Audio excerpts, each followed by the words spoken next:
Bonsoir à tous. Ce soir, avant de couler dans la direction où l'Esprit nous conduira, je voudrais officiellement prendre le temps. Normalement, vous savez, j'ai un de mes frères très cher, très proche, que vous connaissez, qui s'appelle le pasteur Marcelo, qui a perdu son épouse, qui a rejoint le Seigneur de manière soudaine. Et en vérité, j'aurais normalement dû être là, dès demain auprès de lui pour l'assister. Je fais un gros sacrifice. Je choisis l'obéissance à la volonté de Dieu parce qu'il y a encore beaucoup d'âmes à sauver ici, de vies à transformer.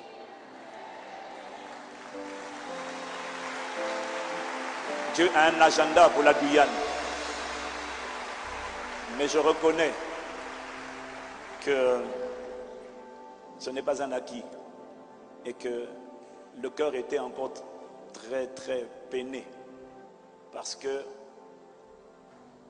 mon frère le pasteur Marcelo n'a pas seulement perdu, c'est Dieu qui, j'ai aimé son poste de ce matin, il a dit à Dieu merci de me l'avoir prêté pendant 18 ans, parce que vous savez parfois lorsque quelqu'un part, parce que lorsqu'une personne part dans le Seigneur, on ne dit pas qu'elle est morte ou qu'elle est décédée, on dit qu'elle est partie. Et quand elle a beaucoup travaillé sur la terre, on dit qu'elle est partie se reposer de ses œuvres. Et ses œuvres vont la suivre dans l'éternité. Ses œuvres vont la suivre pour l'éternité. Et oui, merci de m'aider vraiment à honorer la mémoire de Maman Blanche Tounassi. Elle n'était pas seulement l'épouse du pasteur Marcelo. Elle était une femme extraordinaire, une sœur, une amie, une chère, une compagnon d'œuvre dans le royaume, une femme extraordinaire, d'une humilité extraordinaire, d'un amour extraordinaire. Elle était un parfait complément pour mon frère le pasteur Marcelo.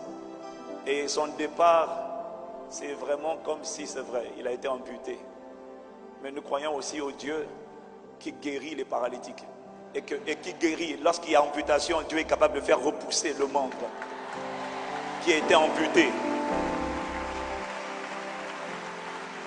Alors vraiment, je vais rendre hommage à ma soeur, à une combattante, à une guerrière, à une femme inspirante.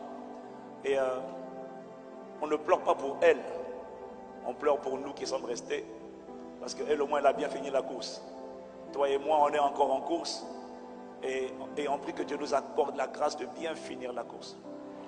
Et je veux vraiment bénir Dieu pour une femme admirable. Elle m'a inspiré le plus grand respect. Le parfait complément pour mon frère.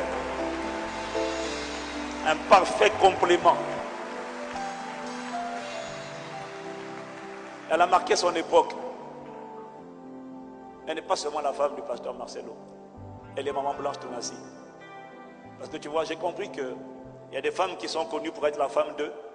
Et puis il y a des femmes qui sont connues pour être l'épouse de Christ et qui a aussi écrit une histoire dans son époque et dans sa génération aux côtés de son mari. Mais on ne se souviendra pas d'elle seulement parce qu'elle était la femme du pasteur Marcelo. On se souviendra d'elle parce qu'elle a été une femme inspirante. Une femme qui a inspiré le respect et qui a catapulté mon frère Marcelo à la dimension où il est aujourd'hui. C'est parce qu'il a eu un pilier comme ça. Il a eu un support. Il a eu un vis-à-vis. Il a eu un porteur d'armes.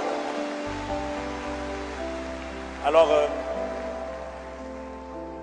corps de Christ de la Guyane, je vais vous demander vraiment, parce que j'aurais dû être là-bas. Et par devoir, je suis ici. Alors je vais vous demander vraiment pendant 30 secondes, pendant 1 minute, ensemble, on acclame Jésus pour cette femme qui a laissé une trace dans l'histoire. Merci. Seigneur, merci pour Maman Blanche. Merci pour notre sœur. Merci pour une héroïne. Merci pour une vaillante guerrière. Merci pour une femme qui a impacté, une femme qui a inspiré, une femme qui a inspiré beaucoup de femmes, pas à porter le pantalon, à occuper leur place au côté de leur mari. Et le pasteur Marcelo reconnaît que sans lui, il ne serait pas devenu ce qu'elle est devenue. Elle ne s'est pas battue avec son mari. Elle a occupé sa place aux côtés de son mari pour écrire une histoire extraordinaire. Que Dieu donne à la francophonie et aux extrémités de la terre Des femmes avec une telle qualité, une telle stature, une telle splendeur, un tel éclat, oh, un tel témoignage, que sa vie inspire des multitudes à l'imiter. Au nom de Jésus, qu'à travers son exemple, notre femme se tienne aux côtés de leur mari pour écrire ensemble l'histoire de l'expansion du royaume de Dieu dans notre époque et dans notre génération. Que Dieu inspire, donne encore à la francophonie des femmes de ce genre qui, ensemble avec leur mari, vont constituer avec le Saint-Esprit au centre la corde à 3 fils qui ne peut pas être rompue et qui va emmener la manifestation du règne et de la volonté de Dieu dans leur époque et dans leur génération. Béni sois-tu. Elle n'est pas partie dans l'embarras, elle est partie dans la gloire, se reposer de ses œuvres. Et désormais, ma Bible dit que ces œuvres la suivront. Alors que nous, les hommes, nous pleurons son départ. Le ciel est dans la joie parce que le ciel a accueilli une héroïne de son époque et de sa génération. Béni soit le nom du Seigneur qui l'a suscité et qui l'a donné à notre frère Marcelo, et qui va consoler notre frère et toute sa famille, et qui va faire en sorte que ce qui a été amputé puisse repousser, afin que l'histoire que tu as commencé à travers ton serviteur Marcelo ne s'arrête pas à son départ, mais se démultiplie à son départ, à la louange et à la gloire de ton Saint-Nom. Père, c'est dans le nom de Jésus le Christ que nous t'avons prié ici depuis la Guyane, avec une salve d'acclamation. Yes, Lord. Yes, Lord. Yes, Lord. Yes, Lord. Yes, Lord. Merci. Merci, peuple de Dieu en Guyane, de m'avoir aidé à honorer. Je sais à quel point vous êtes respectueux et vous bénissez Dieu pour sa grâce, la grâce qui repose sur la vie du pasteur Marcelo et sur Maman Blanche qui l'a quitté. Amen.